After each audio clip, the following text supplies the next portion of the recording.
목차는 다음과 같이 구성되어 있습니다. 1장부터 6장까지 구성되어 있고 마지막에 안전관리법 주요 내용을 포함하여 강의를 드리도록 하겠습니다. 자, KC의 법적 조건에 대해서 간단히 설명을 드리도록 하겠습니다. 기존의 판단 기준이 삭제가 되었습니다. 판단 기준이 삭제되고 새로운 법규, 즉 한국전기설비 규정이 2022년 1월부터 의무화되어 있습니다. KC 규정의 법적 조건은 기존의 전기설비 기술 기준은 변동이 없습니다. 전기설비 기술 기준의 변동은 없으며 판단 기준이 없어짐에 따라서 판단 기준의 내용을 부합화된 IEC 기준의 코드의 한국 전기설비 규정으로 변경되었으며 2021년부터 적용되고 있지만 의무 조항은 금년 2022년부터는 의무적으로 본 규정을 적용하여 설계 및 시공에 반영하고 있습니다. 지금부터는 안전공사 사용검사 지침에 나와 있는 내용으로 설명을 드리겠습니다. 자, KC 적용을 언제 기준으로 진행을 하여야 하느냐, 즉 보시는 것처럼 사업 승인을 얻은 시점입니다.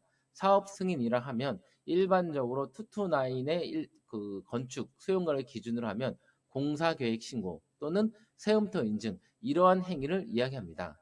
여기서 중요한 부분은 작년까지는 기존의 판단 기준과 KC를 선택적으로 적용하였지만 금년 2022년부터는 KC만을 적용하여야 하기 때문에 현재 상태에서 진행 중인 모든 공사는 KC를 적용해도 된다라고 해석을 해도 됩니다. 단 공사업체의 관점에서 2021년 이전에 기존의 판단 기준으로 설계가 된 부분은 그 기준에 의거하여 설비, 공사 또는 사용령 검사가 진행된다고 말씀을 드리겠습니다. 아래 중요한 부분이 또 하나가 있습니다.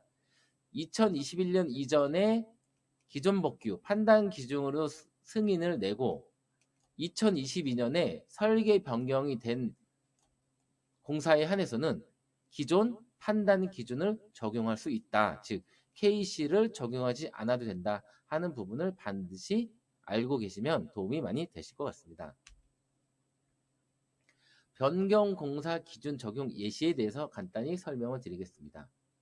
보시는 것처럼 변압기 2차 측에 기존 건축물의 리모델링 또는 증설, 개보수 작업이 이루어지는 경우 기존 전기실에서 타인이 됩니다. 이 경우에는 KC를 적용을 해야 된다. 즉 이제는 신설 건축물이 아닌 기존 건축물에서 타인되는 모든 전기공사는 KC 기준으로 적용하여야 한다라고 알고 계시면 될 것 같습니다. 자, 또 하나 기존 전기 설비는 변경이 되지 않는 기존 설비는 일부러 KC로 변경할 필요는 없습니다. 기존 설비는 판단 기준을 계속해서 유지를 해주시고 타인돼서 신규되는 리모델링 또는 개조, 보수 공사는 KC를 적용을 하여야 합니다. 근본 KC 중에 가장 많이 바뀐 부분이 바로 이중천정, 즉 텍스의 시공 예시입니다. 여기서 중요한 부분은 이중천정 안에는 합성 수지간 공사를 사용할 수 없다가 가장 큰 내용인데 그보다 더 중요한 내용은 별도의 인허가가 동반되지 않는 공사 또한 KC로 시공을 해야 한다. 자, 이 부분을 조금 쉽게 풀어서 말씀드리면 어떤 건축물의 1층에 업종 변경으로 별도의 공사계획 신고 또는 사용 전 검사가 없이 시공이 되는 경우라도 KEC를 적용하여 이중 천정 중에는 PVC 또는 CD관을 사용할 수 없다라고 말씀을 드리겠습니다. KEC 기준에 적용되는 참고 도서 목록입니다. KEC 한국전기설비 규정은 법적 의무 사항이고요. 그 한국전기설비 규정을 알기 쉽게 풀어놓은 게 바로 한국전기설비 규정의 핸드북입니다. 법적인 기준은 굉장히 서술식으로 좀 어렵게 설명이 되어 있습니다. 그래서 이 어렵게 설명된 것을 나름대로 수식과 그림으로 쉽게 펴기는 부분이 바로 핸드북이 되겠습니다. 또 하나, 한국전기안전공사에서 발행한 전기설비 점검 기준입니다. 바로 사용전 검사 기준에 대한 부분을 약 600페이지에 걸쳐서 상세하게 설명을 하고 있습니다. 전기공사업체 입장에서는 결국은 KEC를 보기가 굉장히 어렵지만 이 정기설비 검사 점검 기준은 의무사항이 되기 때문에 이러한 부분을 반드시 숙지를 해야 된다라고 말씀을 드리며, 본 강의의 목적이 이렇게 많은 양의 기준을 30분의 4강으로 압축해서 여러분들이 가장 쉽게 이해할 수 있도록 도움을 드리고자 합니다. 보시는 것처럼 2022년 KC 시공 가이드북입니다. 한국전기공사협회에서 발행을 하였고요. 전기공사 업체의 작년에 배부가 전체 된 걸로 알고 있습니다. 또한 PDF 파일은 전기공사협회 홈페이지에 공지가 되어 있으므로 필요하시면 다운받아서 사용하시면 됩니다.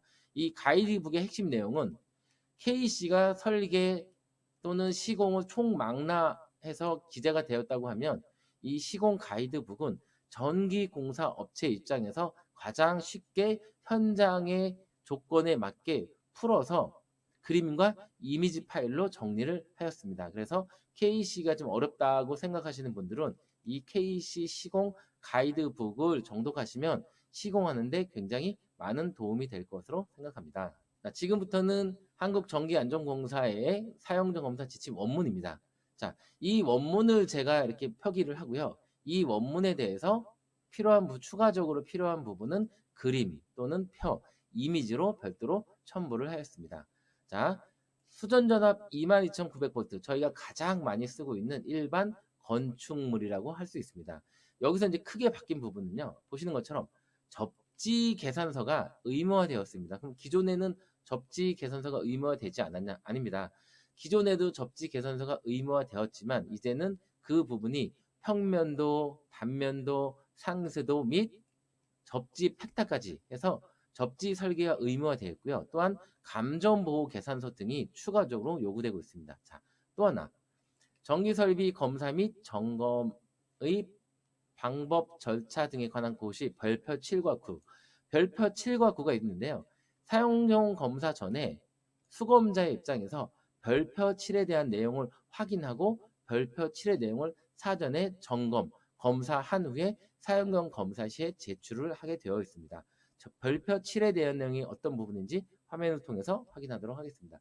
보시는 것처럼 외관 검사, 접지 저항, 절연 저항, 절연 내력, 이런 부분에 대한 것을 감리 보고서 또는 현장 담당자의 실측에 의해서 정리를 하고 이 부분을 사용전 검사 시에 확인을 하는 것입니다. 그래서 별표 7의 내용을 수검자가 별도로 작성을 하게 되었습니다. 따라서 이 부분이 기존에는 없던 부분이었는데 페이퍼워크로 업무가 조금은 더 증가된 부분이라고 할 수 있겠습니다.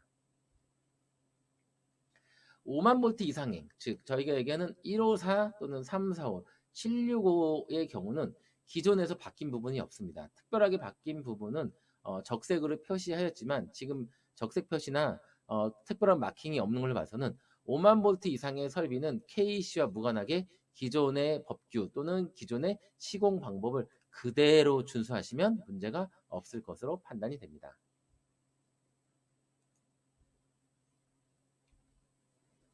자, 고장전류. 가장 중요한 내용 중 하나입니다. 즉, 우리 단락전류. 단락전류도 기존에 제출을 했었습니다. 그런데 이런 부분을 별도 계산서를 제출하거나 또는 단선도, 즉, 싱글라인 다이어그램에 요거를 별도로 표시하는 방법 두 가지 중에 하나를 선택적으로 적용할 수 있습니다. 자, 여기서 중요한 것은 단락전류 계산서는 IC 60909에 의해서만 계산이 되어야 하고, 지락전류 계산서는 IC 60909 또는 IEEE 80에 대해서 선택적으로 적용을 할 수 있습니다. 예전에는 일반적으로 최대값을 계산을 많이 하였습니다. 그러나 이번에 이제 변경된 KC 기준하면 단락전류도 최대값과 최소값을 두 가지를 동시에 계산해서 각각 적용을 합니다. 즉, 전기기기 또는 차단기 등의 용량 선정에 어떤 경우에는 최소 단락전류를 계산하고 어떤 경우에는 최대 단락전류를 계산하여 적용을 하고 있습니다. 공통접지, 통합접지의 적용 대상에 대해서 설명을 드리겠습니다. 근본에 변경된 KC에서는 특과 계통의 지락 사고가 발생했을 경우 그 사고 내용이, 즉 스트레스 전압이 저압 측에 영향을 미치지 않기 위해서 이격을 하거나 또는 공통 통합 접지를 요구하고 있습니다.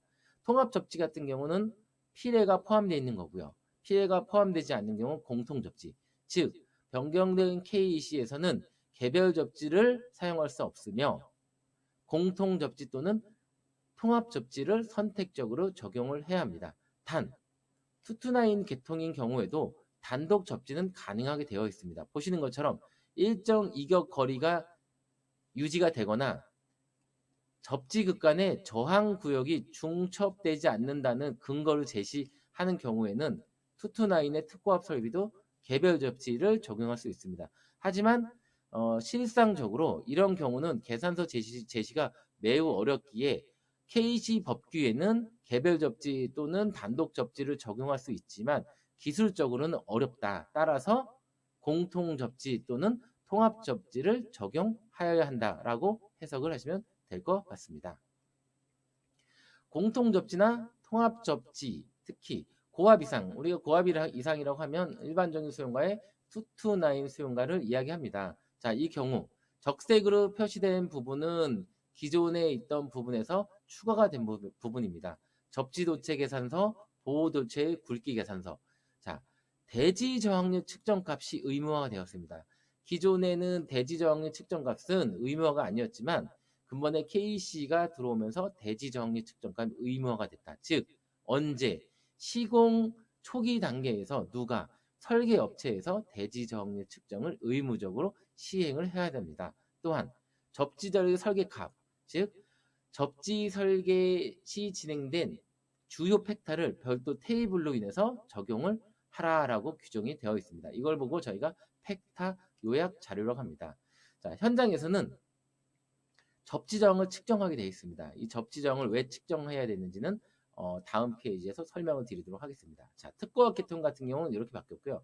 저압 접지 시스템 같은 경우는 기존의 TT 방식과 TM 방식을 선택적으로 적용을 할 수 있습니다. 단 중요한 것은 특고압이 되든지 저압이 되든지 감전보호 계산서상의 감전보호 조건이 만족이 되어야 합니다라는 부분을 말씀드립니다. 자, 접지가 기존에 알고 있는 저희가 1종, 2종, 3종이 없어지면서 15옴, 105옴이라는 기준이 없어졌습니다. 이 부분은 굉장히 큰 부분이죠. 그래서 현장에서 이런 질문이 굉장히 많습니다.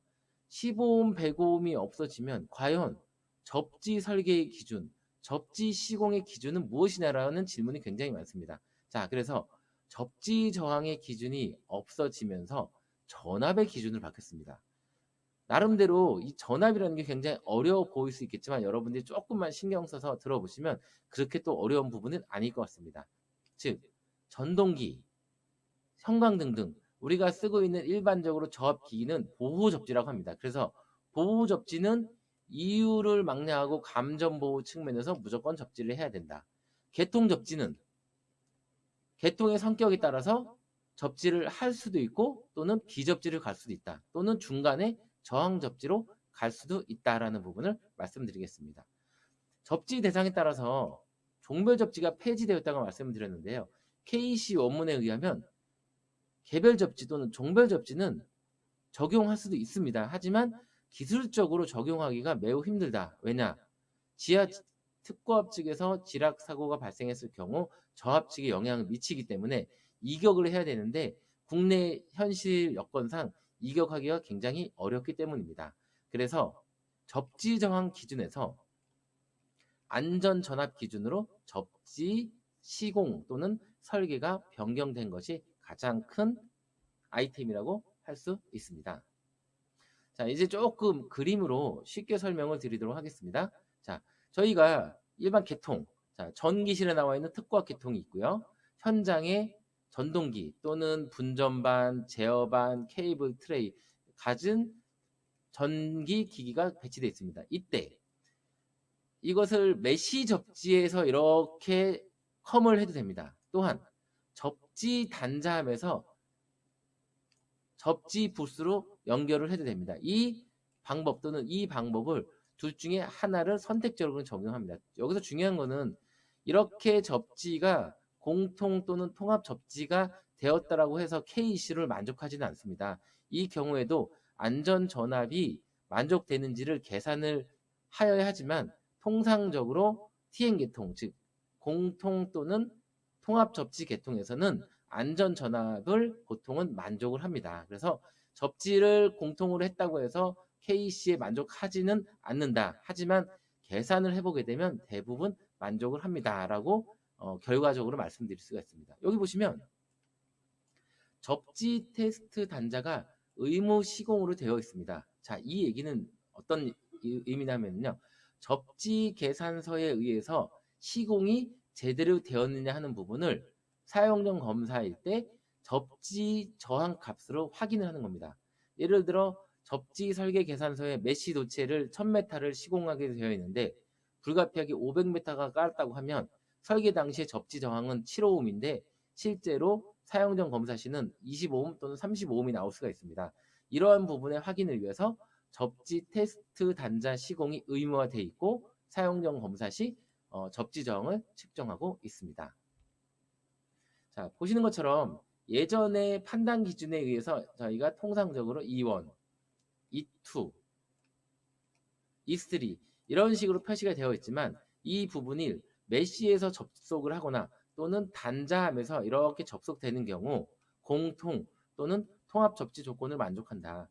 자, 접지를 했다고 해서 당연히 만족되는 부분은 아니고요. 이렇게 되면 일반적으로 만족을 한다라고 말씀을 드리는 겁니다.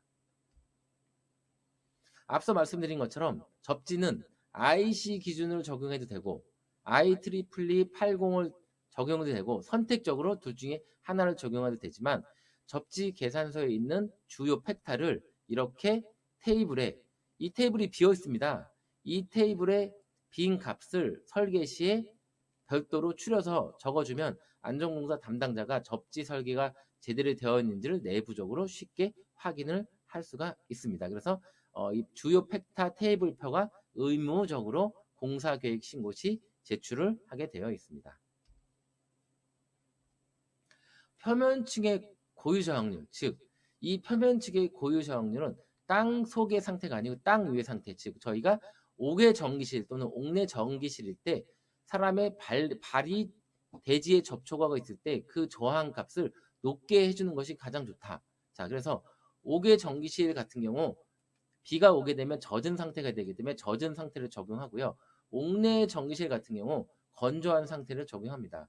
그런데 저희가 일반적으로 콘크리트를 시공할 수도 있고 옥외 전기실 같은 경우 자갈로 시공할 수도 있지만 안전 전압을 올리는 측면에서는 저항이 높은 콘크리트보다는 자갈 시공, 같은 자갈일지라 하더라도 자갈의 두께에 따라서 이렇게 값이 크게 변동이 됩니다. 따라서 안전공사에서는 이 자갈 값을 최대 5천 정도를 권장을 하고 있습니다. 그래서 보통 설계 시공 시에는 5개 전기실의 표면의 대지 저항 값은 5천 정도를 초과하지 않게 적용을 해주시면 되겠습니다.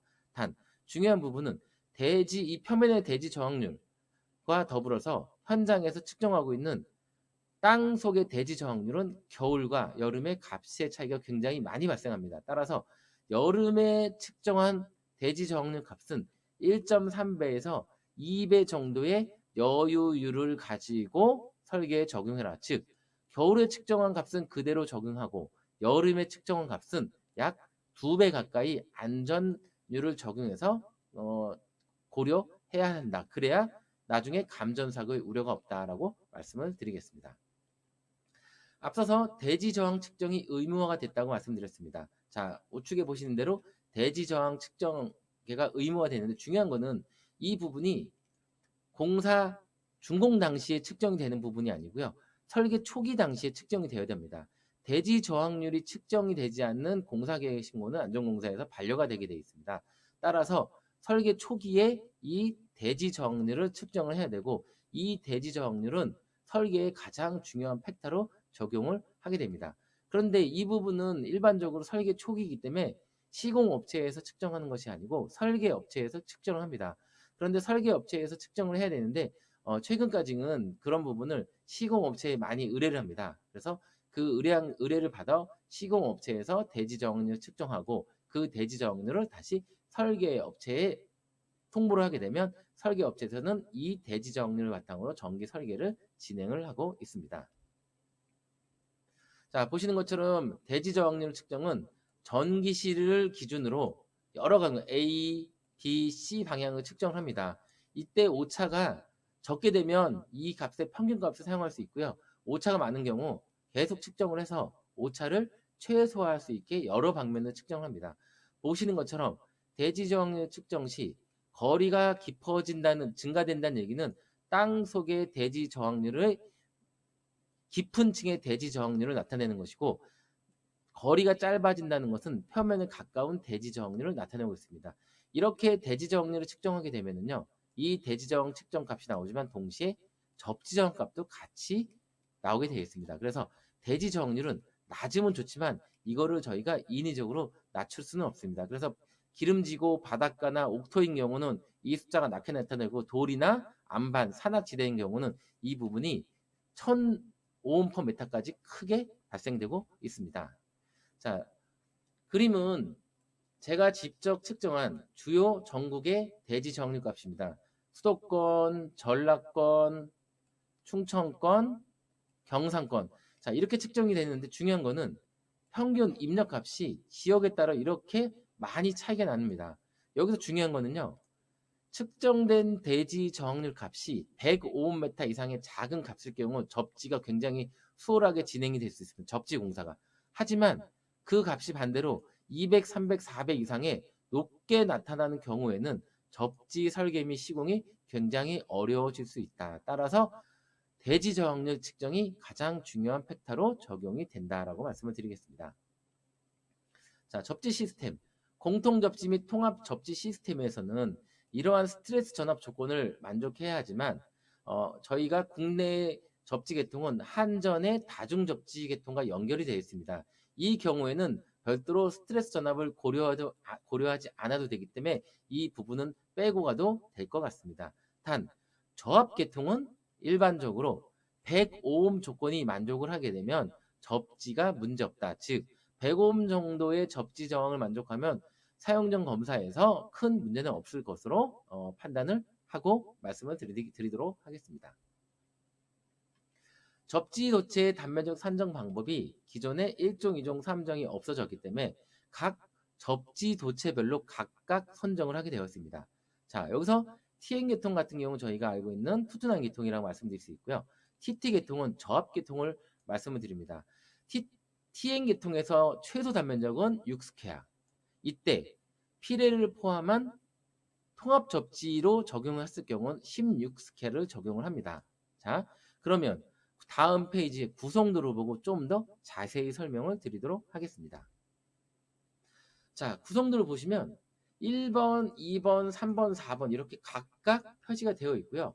저희는 이 용어도 틀리지만 이 용어별로 접지 사이징하는 법이 각각 다르게 산정이 됩니다. 즉, 자, 1번은 접지 단자음의 1차 측, 3번 같은 경우 실제 대지와 연결된 접지 도체를 이야기합니다. 이제 저희는 접지선이라는 용어를 사용하시면 안 되고, 보시는 것처럼 땅하고 연결된 부분은 접지 도체, 그 다음 전동기 쪽에 연결된 기존에 저희가 접지선이라고 하는 건 보호 도체라고 이야기를 합니다. 여기서 파이프 등과 연결된 부분은 보호 등전이 본딩이라고 하고요. 그 다음에 전동기 간에 연결된 접지 도체 또는 파이프 간의 철골 등과 연결된 것은 보조, 보호, 등전이 본딩이라고 각각 용어가 다르게 선정이 되어 있고요. 1번, 2번, 3번, 4번에 따라서 접지 도체 사이즈가 각각 다르게 선정됩니다. 1번과 3번의 접지 사이즈 그 방법은 똑같습니다. 일반적으로 구리일 경우 6스퀘어 이상, 피레를 포함할 경우 16스퀘어 이상이 적용되고, 이때 지락 전류가 크게 되면 그 지락 전류를 감안하여 별도로 계산을 합니다. 자, 4번 같은 경우는 전동기가 접지가 되어 있음에도 불구하고 TN 계통에서 자동 차단 시간을 만족하지 못할 경우에는 배관이 되어 있는 경우는 2.5스퀘어, 배관이 되어 있지 않는 경우 4스퀘어의 접지 도체를 적용합니다. 즉, 전동기 같은 경우 접지가 되어 있음에도 불구하고 전동기 간의 추가 접지를 필요로 하는 부분이다라고 말씀을 드리겠습니다. 자, 6스퀘어 이론 1종, 2종, 3종에 따른 보호도체 최소 단면적이 없어지면서 정식 계산식이 K분의 루트 T IG, 즉 지락 전류를 계산하고 도체의 종류, 고장 차단 시간을 계산을 합니다. 그래서 예를 들어서 XLP, CV 케이블이고 고장 시간이 1초고 지락 전류가 1430일 경우에 접지 도체 또는 보호 도체의 사이즈는 76스퀘어가 나와서 저희가 공칭 단면적 95스퀘어를 산정합니다. 이런 방법이 정식적인 접지 도체 사이즈 방법이고요. 자, 여기서 지락 전류를 계산하기 굉장히 어렵다 할 때는 약식으로 계산을 합니다. 약식 또한 정식 계산서와 같은 법적 효력을 가지고 있습니다. 즉, 상도체가 16스퀘어 이하다라고 하면은 보호도체는 상도체와 동일하게 합니다. 어렵지 않습니다. 상도체가 16에서 35스퀘어의 경우는 16스퀘어로 적용을 하게 됩니다. 상도체가 16스퀘어 이상의 경우에는 하프 사이즈로 합니다. 즉 95일 경우는 절반, 50스퀘어를 적용하고요. 150일 경우는 75이기 때문에 직근상이 95. 예를 들어서 240스퀘어의 상도체일 경우 보호도체는 120스퀘어를 적용하면 문제가 없다라고 말씀을 드리겠습니다. 보호 등전이 본딩, 즉 파이프로 연결되는 보호 등전이 본딩의 도체는 가장 큰 보호 도체의 50% 이상을 해야 되기 때문에 최대 25스퀘어를 적용을 하면 됩니다. 즉 파이프와 연결되는 보호 등전이 본딩 도체는 25스퀘어를 적용한다라고 하면은 쉽게 해결이 될 것 같습니다. 즉 H빔 또는 철콘과 연결되는 등전이 본딩 도체는 25스퀘어를 적용하자. 이렇게 하면은 간단하게 계산을 할 수 있습니다. 자, 전동기가 접지되었음에도 불구하고 자동 차단 시간을 만족하지 못하는 경우에는 추가적인 접지 도체를 시공하게 되어 있습니다. 이를 보조 보호 등전이 본딩이라고 하고요. 보시는 것처럼 접지가 배관이 되어 있는 경우는 2.5스퀘어, 그렇지 않은 경우 4스퀘어를 선택적으로 적용하고 있습니다. TT 계통의 접지 저항 기준값은 아까 말씀드리는 것처럼 이 저항과 전류의 곱이 50V와 같거나 작다라는 조건이 있는데요. 이 부분을 쉽게 표로 설명을 드리기도 하지만 접지 저항값 기준으로 하면 저항은 100오hm 정도의 조건을 만족하면 문제가 없다라고 말씀을 드리겠습니다. 그 다음 TNC 같은 경우는 저희가 일반적으로 국내 계통에서는 적용을 하지 않기 때문에 크게 문제는 없지만 TNC 계통에서는 누전 차단기를 설치를 할 수 없다라는 부분을 꼭 알고 가시기 바랍니다. 접지 설계 계산 예시를 61936 IC 기준과 IEEE 기준으로 표기를 했는데요. 결론적으로 중요한 거는 IC나 IEEE나 결과식은 대동상이하다. 그래서 둘 중에 어떤 거를 적용해도 크게 문제가 없다라고 말씀을 드리겠습니다. 자, 안전전압. 이제는 접지 저항의 기준이 아닌 안전전압의 컨셉에서 안전전압을 구하고 이 안전전압이 사고 전압보다 크게 나오는 게 바로 접지 설계의 본질이 되겠습니다.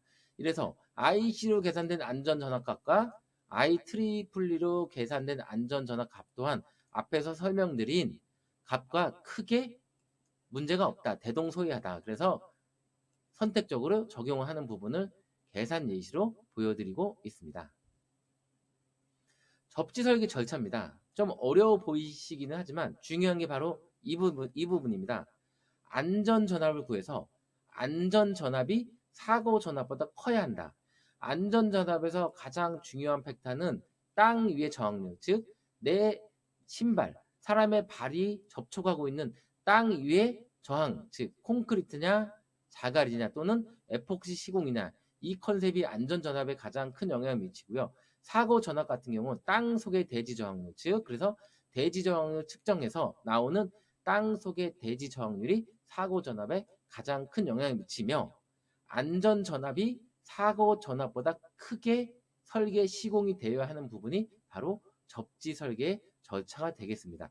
이 부분이 접지 시공 측면에서 조금 어려울 수도 있지만 앞에 설명드린 부분을 찬찬히 한번 읽어보시면 이 부분을 충분히 이해할 수 있을 것이라고 생각이 됩니다.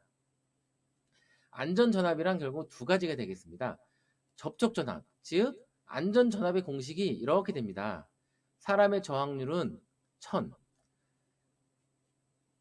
이렇게 전류가 흐를 경우 양발을 통해서 나눠지기 때문에 1.5라는 계수값이 있고요. 여기서 가장 중요한 게 이 표면, 사람의 발이 닿고 있는 이 표면의 저항률이 얼마나 되느냐. 그래서 이게 로에스고요. 자갈이냐, 콘크리트냐, 에폭신에 따라서 이 값이 각각 다르게 적용되고요. 이 값이 높으면 높을수록 좋은 것입니다. 그래서 현장에서 자갈을 많이 그 시공 방법을 선택하는 것이고요. 내부 옥내에는 에폭시 시공을 하고 있습니다. 그래서 이 값은 높을수록 좋다. 자, 안전전압의 실예를 계산했습니다.